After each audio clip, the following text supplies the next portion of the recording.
विधायक रविंद्र सिंह भाटी का एक स्पष्ट आपके ऊपर आरोप है कि पिछले दिनों जैन सभा हुई थी, उसका रास्ता जो है नेताओं का डाइवर्ट कर दिया गया था, वहां पर मोहब्बत की दुकान लगाई जा सकती थी। ये आज जो ये मुद्दा है, कोई कितना भी प्रयास करे इस मुद्दे को डाइवर्ट नहीं करने देंगे। एक बात जो वो माननीय विधायक जी है उनको सब अच्छी तरह से पता है, कभी चर्चा करनी होगी तो इस मुद्दे के बाद में आज हम लोगों के लिए थार की अपने रविंद्र सिंह भाटी सोशल मीडिया पर उन्होंने कहा था कि कल रविंद्र सिंह भाटी ने रविंद्र सिंह जी भाटी के बारे में तो क्या उनकी मैं क्या कह रहा हूँ, उनकी बातें उनको ही मुबारक। जो मेरे मूल सवाल थे उनके संदर्भ में उन्होंने कुछ भी नहीं बोला। मैं उनके संदर्भ में अगर उनको कुछ बोलना जो सवाल थे और मेरे उत्तर थे तथ्यात्मक, उसके बारे में बोले। क्या संविधान के तौर के ऊपर इस तरह की वन व्यवस्था की इजाजत है? नहीं है। उन्होंने बोला क्या सामान्य हो गई है, क्या सामान्य हो गई? आज उस नाम बदलने के लिए जो वो का प्रयास करें ये सामान्य, या उनको ये महसूस नहीं हो रहा? जो बात करें तथ्यात्मक बात करें, और सिर्फ आज वो विधायक के उस विधायक के तौर पर उनको गंभीरता रखनी चाहिए विशेष विषय के संदर्भ में, मुद्दे के संदर्भ में, और जो वहाँ प्रश्न है उसके संदर्भ में। सिर्फ बोलने के लिए अगर कोई बोलता है तो उसके मैं माफ़ी चाहता हूँ कि इस तरह की बोलने के लिए थार की अपना हित के अंदर जब इतना संवेदनशील मामला है उस संदर्भ के अंदर मेरे को जवाब देना मुझे उचित नहीं लगता, क्योंकि मैं थार का एक नागरिक हूँ। मैं थार को मोहब्बत करता हूँ। ये पहला मौका, ये बातें हैं जो उन्होंने बात की जा रही है। ये पहला मौका नहीं है, तो नाम बदलने की बात की जा रही है। इससे पहले नाम बदले गए हैं। हाँ? तब तो कोई बात नहीं हुई इस तरह। नहीं, जब भी नाम बदले गए हैं, किसी ने भी उस नाम के संदर्भ के अंदर आपत्ति दर्ज कराई तो उसके साथ हम लोग रहे। सरकारों नाम बदल दिए, गाँवों के नाम बदल दिए गए। सिवाना के अंदर नाम बदले गए, किसी ने आपत्ति दर्ज करी? सिवाना जो लोग थे, जो जिन लोगों के गांव का नाम बदला जा रहा था, उनकी आपत्ति थी। तो आप आपत्ति दर्ज करी तो उसके साथ थे या नहीं थे? आपका विरोध भाषण पीर में किसी नहीं, भाषण पीर में हमारा विरोध नहीं है। भाषण पीर के अंदर जिस बात का विरोध है वो सब चीजें मैंने बताई है, क्रम वाइज बताई है। क्या संविधान ये इजाजत देता है कि तो किसी को कानून हाथ में लेने की नहीं? हाथ तो नहीं, कानून पथराव किया गया है। नहीं, बिल्कुल गलत है। उसको कौन सही करा? किसी ने भी थार के अंदर पथराव को सही कहा है? थार को बदनाम नहीं करो आप।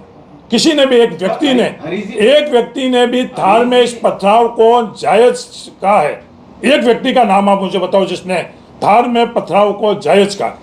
एक व्यक्ति भी था क्या? ऐसी क्या स्थितियां हो गई है जो आपको वहां जाना पड़ रहा है? एक बात, और अगर मंजूरी नहीं मिलती है तो इसी क्या करेंगे आप? नहीं, मेरे को कहा क्यों जाना पड़ा, वो तो पूरा मैंने बात करी। पूरी बात को आप वापस दोहराने के लिए अगर मेरे को कह रहे हो, मैं क्या कह रहा हूँ कि नए विवाद चालू किए। जमीन का अधिकार किसको? उनका दावा नहीं, ये सवाल उनका दावा है प्रशासन की अनुमति थी उनके पास। मतरानी जी, जो ये सवाल मूल सवाल जो थे, आप मुझे कह रहे हो, विवश कर रहे हो कि उनको दोहराऊं। एक प्रेस वार्ता के अंदर जो एक बात कर देते वापिस दोहराई नहीं जाती, पर आप विवश कर रहे हो, दोहरा रहा हूँ कि जमीन का मालिकाना हक किसका था?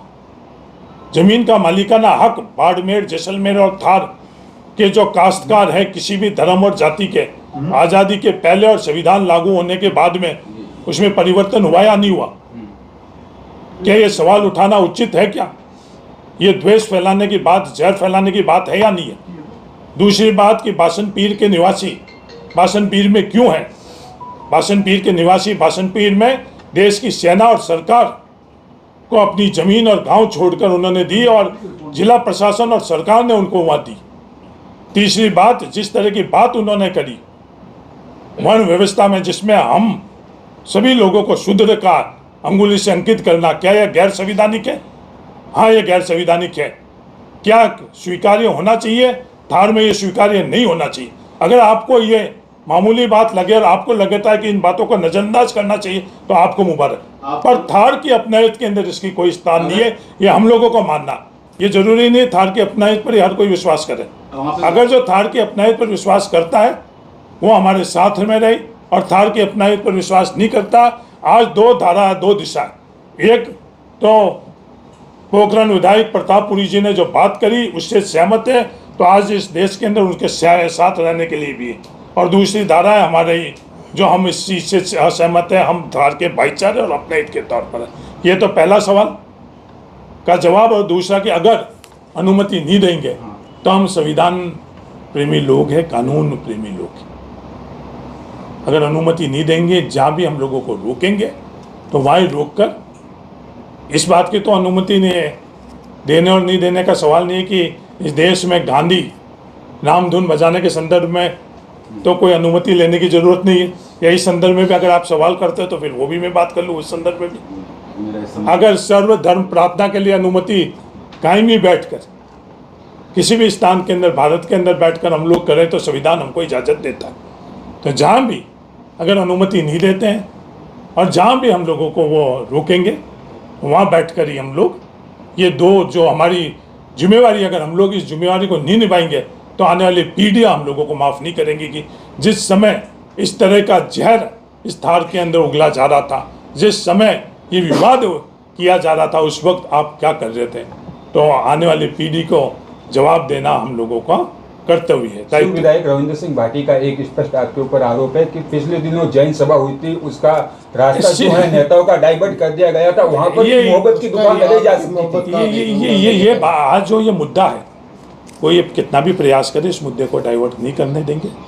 एक बात जो वो माननीय विधायक जी है उनको सब अच्छी तरह से पता है, कभी चर्चा करनी होगी तो इस मुद्दे के बाद में आज हम लोगों के लिए थार की अपना ही ज़्यादा है। सिर्फ विधायक हो या और कोई विधायक हो और कोई नागरिक हो, कोई भी जी हो, उन सब के लिए उनकी बातों के लिए समय है। आज हमारी थार की अपनाइत पर चोट की जा रही है। मैं उनको भी और बाकी तमाम लोगों को अपील करता हूं कि आओ थार की अपनाइत के लिए हम सब लोग जाकर और संदेश दें।